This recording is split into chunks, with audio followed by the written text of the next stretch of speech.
Ces syndicalistes du Technocentre Renault à Guyancourt s'apprêtaient en début d'après-midi à rejoindre Paris pour manifester à l'appel de la CGT à l'occasion de la Journée européenne de l'industrie.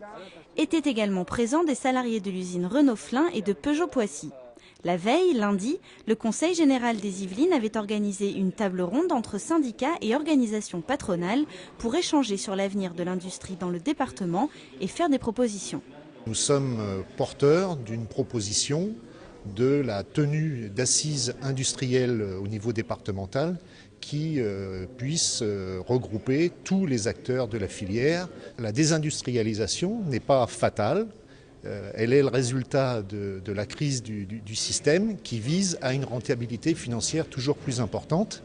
Et nous pensons qu'il y a des choses à faire. Par exemple, le crédit bancaire peut servir au développement industriel, à la recherche. L'intérêt, c'est effectivement de voir comment le Conseil général peut s'impliquer un peu là-dedans et voir effectivement comment on peut structurer des actions coordonnées, aider, peut-être faire du lobbying. C'est un peu le message aussi qui nous a été passé par rapport à la question effectivement du transport, par rapport à la question du logement. Sur le plan légal, il existait un outil qui était la gestion prévisionnelle des emplois au niveau des territoires. Et ça, il faut l'utiliser. Et il faut l'utiliser aussi au niveau du département. Ce dont j'avais besoin, moi, c'était pas d'avoir des dossiers, mais c'était cette remontée du vécu par les entreprises, par les syndicats, de ce que vivaient au quotidien leurs adhérents.